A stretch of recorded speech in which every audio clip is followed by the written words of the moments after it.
Growing up. When Branwell was 14 or 15, he did a lot of oil paintings. He painted people in the village. Later, he did a fine painting of his three sisters. I was very proud of him. We all decided he would become a famous artist. Charlotte went to school again when she was 15. It was a much better school, Miss Wooler's school at Rowhead. I don't think Charlotte liked school, but she wanted to be a teacher, a governess, so she worked hard. I taught Branwell at home, and Anne Branwell taught Emily and Anne. The girls and Branwell were learning to play the piano, and Branwell played the music in church. Emily and Anne had dogs, and they used to take them for walks on the moors. Anne's dog was called Flossie, and Emily had a big, strong one called Keeper. Keeper went everywhere with her. I think Emily loved that dog more than any person.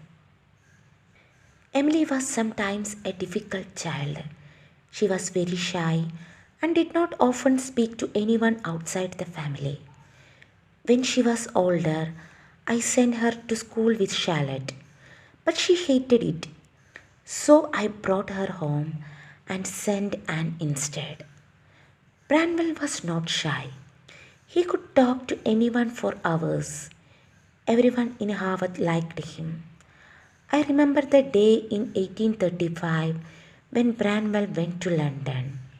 He was 18 years old and he was going to Royal Academy in London to learn to be an artist.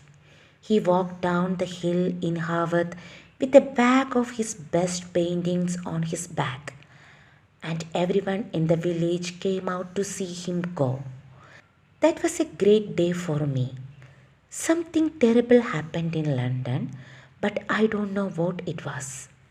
Branwell came back 2 weeks later, his face white, his clothes dirty. I don't know where he went or what happened in London. He refused to tell me. He just sat upstairs, alone in his room for hours. I paid for a room in Bradford for him to work in.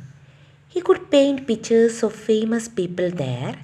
I thought it was easy work for him, but he couldn't do it. He spent all my money and came home again after a while. This was a sad time for me. My eyes were very bad, and I had to pay a young curate to help me with my work for the church. My old servant Tabby broke her leg and was very ill. And then one day I got a letter from Miss Wooler's school. My curate read it to me. Dear Mr. Bronte, the letter said, I am afraid that your daughter Anne is ill. And I don't think I ever moved so fast in all my life. 6 hours later, I was at Rowhead. The next day, Anne and Charlotte were home. Anne was still alive, thank God. A month later, she was well again, thank God. All my children were safe at home. I was happy to have them here. They were so clever and kind and they loved each other so much. But I was an old man with bad eyes and Anne Branwell, and I had very little money. My children had to find work somewhere in order to live. But what sort of work could they do?